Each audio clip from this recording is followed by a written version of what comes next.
விழா சிறப்புரை வழங்க கோவையிலிருந்து வந்திருக்கக்கூடிய தொழிலதிபரும் மருத்துவர் சிவராமனின் நெருங்கிய நண்பருமான திரு அயக்காக்கோ சுப்பிரமணியம் அவர்களை வாழ்த்துரை வழங்க அழைக்கிறேன்.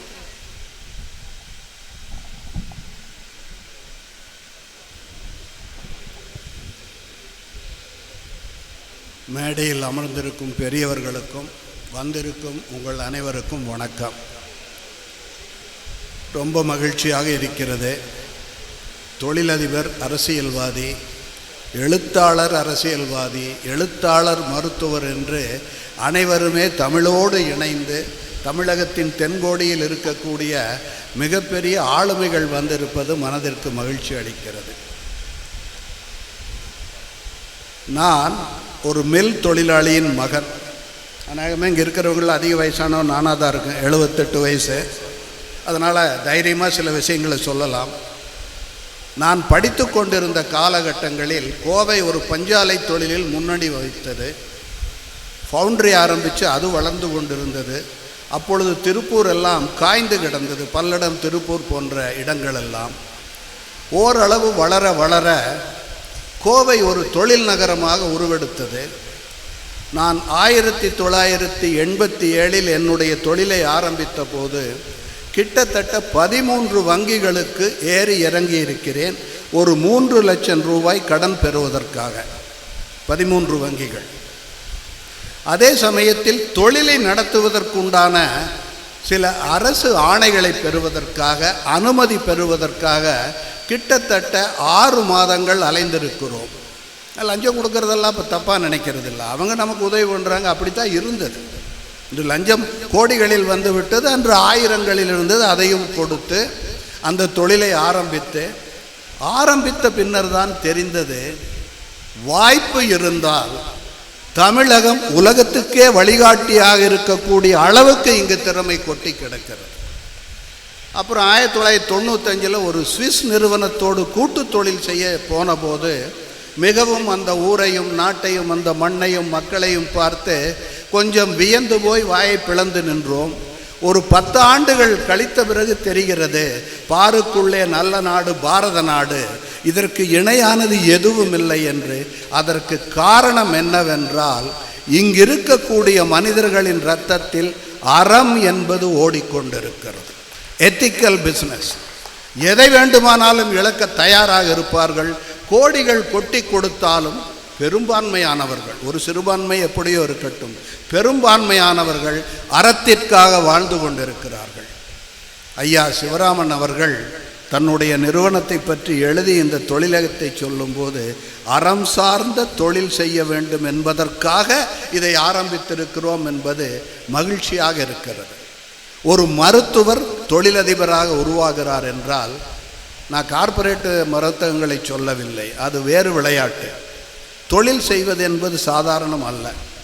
முதலீடு, அந்த கட்டிட அமைப்பு, வேலை செய்வதற்கு உண்டான ஆட்களுக்கான பயிற்சி, எங்கெங்கெல்லாம் மூலப்பொருட்களை பெற வேண்டும், அதில் எப்படிப்பட்ட தரம் இருக்க வேண்டும், நாம் தயாரிக்கக்கூடிய மருந்து பொருளும் உணவுப் பொருளும் மக்களுக்கு செல்லும்போது அது எப்படி இருக்க வேண்டும் என்றால், அந்த அறம் சார்ந்த பயிற்சி ஒன்று இருந்தால் மட்டும்தான் நடைபெறும்.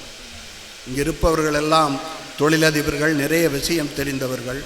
ஒன்றை சொல்லுகிறேன், மேலை நாட்டு தொழில், அங்கிருக்கக்கூடிய அத்தனை தொழிலிலும் அவர்களுடைய அடிப்படை என்பது பணம் சம்பாதிப்பது மட்டும்தான். எங்கு சென்றாலும் மிகப்பெரிய மார்க்கெட்டிங் என்று சொல்வார்கள். கேட்டால் கில் த காம்படிஷன். ஏதோ அரசியலில் குதிரை பேரம் பேசி விளையாடுவது மாதிரி எப்படி போட்டியாளர்களை தொலைப்பது, எப்படி அவர்கள் வியாபாரத்தை வளர விடாமல் தடுப்பது என்பதிலேயே இருப்பார்கள். இந்தியாவில் மட்டும்தான் தன்னிடம் பணிபுரியக்கூடியவர்கள், தன் நிறுவனத்தில் நல்ல நிலையில் இருப்பவர்கள் வெளியே சென்று ஒரு புது தொழிலை ஆரம்பிக்கும் போது ஆசீர்வாதத்தோடு சென்று அந்த தொழிலும் வளரட்டும் என்று அதை வளர்த்தக்கூடிய மனப்பான்மை இங்குதான் இருக்கிறது. அதற்கு இந்த திருநெல்வேலியை விட சிறந்த உதாரணம் இருக்கவே முடியாது. இந்தியாவெங்கும் வியாபாரத்திருக்கக்கூடிய மளிகை கடைகளை பார்த்தால் அத்தனை பேருமே நாடார் மளிகை கடைகளாக இருக்கும். தன்னுடன் பணிபுரிந்தவன் அங்கே வியாபாரம் செய்ய வேண்டும் என்று. இப்படி ஒரு பரந்த மனப்பான்மையோடு தொழில் செய்வதனால்தான் இன்னும் ஒரு 20 ஆண்டுகளில் India will be the biggest manufacturing hub in the world. நிச்சயம் அது நடக்கும். ஒன்றே ஒன்று, நான் இப்போ கோவாவில் ஒரு கம்பெனி வச்சுருக்கேன். அங்கே போனாலும் அரசாங்கம் உதவியாக இருக்கிறது, அதிகாரிகள் உதவியாக இருக்கிறார்கள். ஒரே ஒரு பிரச்சனை என்ன, வேலைக்கு ஆள் கிடைக்கிறதில்ல. அதற்கும் நாங்கள் நம்பியிருப்பது ஒரிசா, ஜார்க்கண்ட், உத்தரப்பிரதேசம், பீகார். இப்போ பிரச்சனை என்னென்னா, அங்கேயும் தொழில்கள் வளர்ந்து கொண்டிருக்கின்றன. இனிமேல் தொழிலுக்கு ஆள் கிடைப்பது கஷ்டம். இங்கே வரும்போது வழி தவறி வேறு வழியாக சென்று விட்டேன். பார்க்கும்போது சுற்றிலும் ஆயிரக்கணக்கான ஏக்கர்களில் தொழிலகம் உருவாகும் போது குறைந்தது இங்கே ஒரு 10-20 தொழிலாளிகள் தேவைப்படுவார்கள் என்றால் நாம் செய்ய வேண்டிய ஒரு மிகப்பெரிய புரட்சி, குடும்பத்தில் குறைஞ்சது 3-4 குழந்தைகளை பெற்றுக்கணும். இதை சொல்லிக்கிட்டு இருப்பாங்க 140 கோடி அப்படி இப்படி. 140 கோடி இருப்பதால் தான் சிறப்பாக இருக்கிறது. நமக்கு குழந்தை செல்வம் தேவை, தொழில் செய்வதற்கு ஆட்கள் தேவை. வெறும் முதலாளிகள் மட்டும் தொழில் செய்து விட முடியாது, வெறும் இயந்திரங்கள் தொழில் செய்ய விட முடியாது. ஏஐ தொழில்நுட்பம் தொழில் செய்ய முடியாத ஆட்கள் தேவை. அதனால் நல்ல குடிமக்களை பெற்று அவர்களை வளர்த்து இந்த நாட்டுக்கு உருவாக்க வேண்டும். இல்லை என்றால் வெளிநாட்டுக்கு வேலை செய்வதை பெருமையாக நினைக்கிறோம். ஆனால் இன்று மத்திய கிழக்கிலிருந்து அநேகமாக நிறைய இந்தியர்கள் திரும்பி வர வேண்டியிருக்கும். மேலை நாடுகளுக்கு, அமெரிக்காவில் எத்தனை பேர் இருப்பாங்க? 140 கோடியில் 1% கூட அங்கே இருக்க மாட்டாங்க. அதையே வாழ்க்கையின் குறிக்கோளாக வைத்து நம்முடைய மாணவ செல்வங்களை அங்கே அனுப்ப வேண்டிய அவசியம் இல்லை. 1990களில் ஒரு முறை வயிற்றில் ஏதோ பிரச்சனையாகுதுன்னு சொல்லிட்டு பீஜிங்கில் இருக்கக்கூடிய ஒரு மருந்தகத்துக்கு செல்லுகிறேன். எனக்கு வயிற்று வலியை போக்க வேண்டும். இங்கே இருக்கிற டாக்டர் கேட்டால் 2-3 சாய்ஸ் கொடுத்து இங்கிலீஷ் மருந்து எழுதி கொடுத்துட்டாரு. அங்கே போனால் அலோபதி தனியாகவும் சைனீஸ் மெடிசன் தனியாகவும் இருக்கிறது. அவர்களிடம் ஆங்கிலத்தில், அப்பா எல்லாருக்கும் ஆங்கிலம் அங்கே வராது, கஷ்டப்பட்டு விளக்கி ஒரு மருந்தை வாங்கி கொண்டு வந்தபோது கூட தம்பி பெண்ணை அழைத்து சென்றிருந்தேன். அவள் சொல்லுகிறாள், இது வேறொன்றுமில்லை, கத்தாழையிலிருந்து எடுத்து செய்யப்பட்டது என்று. ஆனால் சைனாவில் அலோபதிக்கு எந்த அளவுக்கு இப்போது முக்கியத்துவம் கொடுக்கிறார்களோ அதைவிட முக்கியத்துவம் அந்த சைனீஸ் மருந்துகளுக்கு கொடுத்தார்கள். டாக்டர் சிவராமன் அவர்களை ஆரம்பத்தில் 6ஆம் திணை புத்தகம் எழுதி அந்த புத்தகத்தின் மூலமாக நண்பரானவர். பிறகு கோவை வரும்போதெல்லாம் அவருடைய சொற்பொழிவுகளை கேட்பதும், இப்படிப்பட்ட ஒரு இளைஞர் மருத்துவராக இருந்து தமிழ் இலக்கியத்தையும் சித்த மருத்துவையும் உலகெங்கும் தமிழ் வாழும் இடத்திற்கு கொண்டு செல்கிறார் என்று நினைக்கும் போதே ஒரு பெருமையாக இருக்கும். அதையெல்லாம் விட அவருடைய துடிப்பு, தவிப்பு, தான் நினைப்பதை மற்றவர்களுக்கு கொண்டு வந்து சேர வேண்டும் என்பதற்காக தன் தொழிலையும் விட்டு கல்லூரிகளுக்கும் எல்லா மேடைகளுக்கும் அழைத்த இடத்திற்கெல்லாம் சென்று உணவுப் பொருள்களை பற்றி பேசி இன்று எனக்கு தெரிந்து ஓரளவு கற்ற வீடுகளில் இந்த சிறுதானியங்களை பற்றி பேசுகிறார்கள், உண்கிறார்கள் என்றால் அதற்கு சிவராமன் அவர்கள் தான் காரணம். என்ன ஒரே ஒரு பிரச்சனை, பரோட்டா வாங்க சாப்பிடும் போதெல்லாம் அவர் ஞாபகம் தான் வருது. இந்த பரோட்டா செய்பவர்கள் அவர் மீது வழக்கு தொடுக்காமல் இருந்தால் சரி. ஆனால் இப்போ என்ன, கோதுமை பரோட்டா போட்டுக்கலான்னு தனியாக ஒரு இது வந்துட்டுருக்கு. இப்படி உணவுப் பொருள்களால், உடலுக்கு ஒவ்வாத உணவுப் பொருள் உண்பதால் என்ன வருகிறது என்பதை தொடர்ந்து எழுதி கொண்டே இருக்கிறார். அந்த எழுத்துக்களில் சங்க இலக்கியம் வரும், நமது பாரம்பரியம் வரும், பண்பு வரும், கூடவே ஒரு நகைச்சுவையும் இருக்கும்.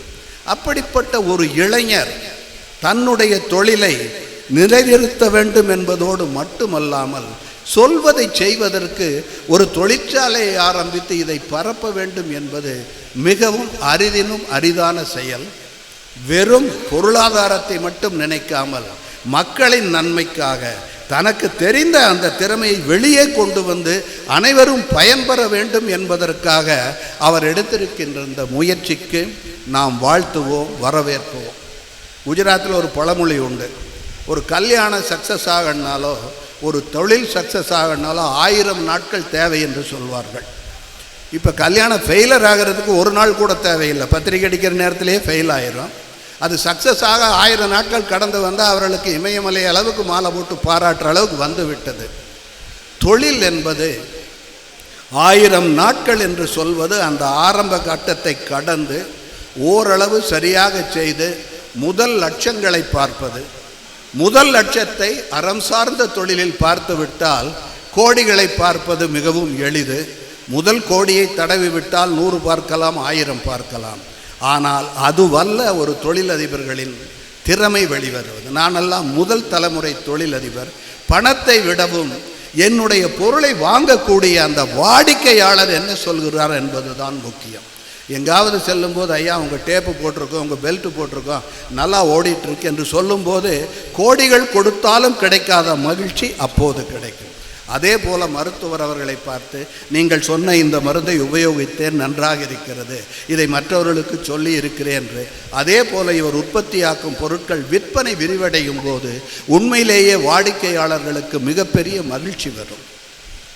மற்ற மருத்துவர்கள், ஆங்கில மருத்துவர்கள் சாதாரணமாகவே ஆயுர்வேதிக், சித்த வைத்தியம், அது இது என்று சொன்னால் கொஞ்சம் இழிவாக பார்ப்பார்கள். அது சுதந்திரம் வந்த பின்னால் அந்த வெள்ளையர்கள் விட்டு சென்ற சில எச்சத்தின் காரணமாக ஏதோ அவர்கள் சொல்லித் தருவது தான் கல்வி, அவர்கள் சொல்லித் தருவது தான் நிர்வாகம், அவர்கள் சொன்னால்தான் கரெக்டாக இருக்கும் என்று நாம் தேவையானவற்றை மாற்றிக்கொண்டிருக்கிறோம். ஆனால் மருத்துவத்துறையில் இங்கிருக்கக்கூடிய அற்புதங்களை அங்கே சொல்லித் தருவதற்கு ஆள் இல்லாமலோ, அல்லது இதை கொண்டு சொல்லிவிட்டால் அங்கிருப்பவன் தன்னுடைய வியாபாரம் குறைந்துவிடும் என்பதற்காகவோ இங்கிருப்பவற்றை கீழ்த்தரமாக பேசி பேசியே கெடுத்து விட்டார்கள். நான் சின்ன பையனாக இருக்கும்போது ஒரு தாயத்தை கட்டியிருப்பேன். அந்த தாயத்துக்குள்ளே என்னிடமிருந்து எடுத்த தொப்புள் கொடியை அது ஒரு மாதிரி பொடி பண்ணி உள்ளே வச்சுருப்பாங்க. எப்பாவது உடம்பு சரியில்லாமல் போனால் ஊரில் இருக்கிற மருத்துவர் வந்து அதில் கொஞ்சத்தை எடுத்து கலக்கி குடிக்க சொல்லுவார். இன்றைக்கி அதையே ஸ்டெம் சிகிச்சை என்ற பேரில் ஒரு ஆஸ்பத்திரியில் 70,000 80,000 வாங்கி அதை வச்சுக்கிட்டு இருக்காங்க. இது ஆரம்பித்து வைத்தது இங்கு. அப்படி மருத்துவத்துறையில் பல அற்புதங்கள் இந்தியாவில் நடந்திருக்கின்றன. கொஞ்சம் கொஞ்சமாக இப்போ வெளியே தெரிய வருகிறது. நம் சிவராமன் ஐயா அவர்கள் வந்த பின்னால்தான் சித்த மருத்துவம் என்ன என்பதை ஒரு இளைய தலைமுறை இங்குதான் தெரிந்து கொண்டிருக்கிறது. அதை அவர் மிரப்பாக செய்து கொண்டிருக்கிறார். அது மட்டுமன்றி அவர் சொல்வதே இன்டகிரேட்டட் மெடிசன், ஆங்கில மருத்துவத்தில் உள்ள சிறப்பை எடுக்க வேண்டும். ஏனென்றால் சில துறைகளில் அது உயர்ந்து நிற்கிறது. அதே சமயத்தில் வருமுன் காப்பதற்காக வரும்போது கொஞ்சம் கஷ்டப்பட்டு இதை கடைப்பிடித்தால் நோயே இல்லாமல் இருப்பதற்காக சித்த மருத்துவம், ஆயுர்வேத மருத்துவம், இதையெல்லாம் ஒன்றிணைந்த ஒரு கல்வியை கொண்டு வர வேண்டும் என்று அவர் பாடுபட்டு கொண்டிருக்கிறார். நல்ல அரசியல் மாற்றங்கள் நிகழும் போது சூவே அவர்கள் இதற்கு குரல் கொடுத்து கொண்டிருக்கிறார்கள். அப்படி நிறைய பேர் குரல் கொடுத்தது வரும்போது இந்தியா உலகத்திலேயே மருத்துவத்துறையிலும் ஒரு மிகப்பெரிய புரட்சியை ஏற்படுத்தும். அதற்கு ஆணிவேராக இருப்பது சிவராமன் ஐயா அவர்களிட்ட அடித்தளம் தான். இவையெல்லாம் பெருமைக்குரிய செயல்கள்.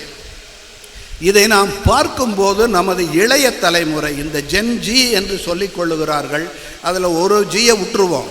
ஆனால் ஜென்ரலாகவே இன்று இருக்கக்கூடிய இளை தலைமுறை நீட்டை எழுதிக்கிட்டு போகிறாங்க இல்லையா, அடிதடி செய்து மருத்துவத்துக்கு செல்பவர்கள், சம்பாத்தியம் ஒன்றை மட்டுமே குறிக்கோளாக இல்லாமல் இயற்கையான உந்துதன் பேரில் செல்பவர்களுக்கு எல்லா வசதிகளையும் செய்து கொடுத்து இந்த சித்த மருத்துவத்தையும் ஒரு பாடமாக வைக்க வேண்டும். அது இன்றைக்கி இருக்கா இல்லையா தெரியல. சமீபத்தில் ஒரு மாண்புமிகு நீதிய அரசர் அவர்கள் ஒரு ஆணை பிறப்பித்திருக்கிறார். ஏதோ உணவு கட்டுப்பாட்டு நிறுவனமோ ஏதோ ஒன்றில் ஒரு மருத்துவர் இருக்க வேண்டும் என்றால் அவர் அலோபதி, அதாவது ஆங்கில மருத்துவம் படித்திருக்க வேண்டும் என்று. அதை ஒரு கேள்விக்குறியாக்கி ஏன் சித்த மருத்துவரையும் ஆயுர்வேத மருத்துவரும் அதில் இணைத்து கொள்ளக்கூடாது என்று ஒரு வாதத்தை கிளப்பியிருக்கிறார், அல்லது அவர் ஆணையே இட்டிருக்கிறார். இதிலிருந்து என்ன தெரிகிறது என்றால் இந்த இந்திய கலைகளுக்கான முக்கியத்துவம் இனிமேல் வரும். நமது படிப்பு, நமது ஆங்கில திறமை, நமது தொழில்நுட்ப வல்லமை அத்தனையும் இனிமேல் சுடர்விட்டு பிரகாசிக்கப் போகிறது. அதற்கு காரணமாக இருக்கும் அந்த அறம் சார்ந்த வாழ்வை, அறம் சார்ந்த தொழிலை, அறத்தை நம் குழந்தைகளுக்கு சொல்லித் தருவோம். மாறிவரும் காலத்தில் மாறாமல் இருப்பது அறம் ஒன்று மட்டும்தான். எத்தனை ரூபங்களில் வந்தாலும் அதை கொண்டு செல்லக்கூடிய இந்த மாமனிதர்களை நாம் போற்றுவோம்.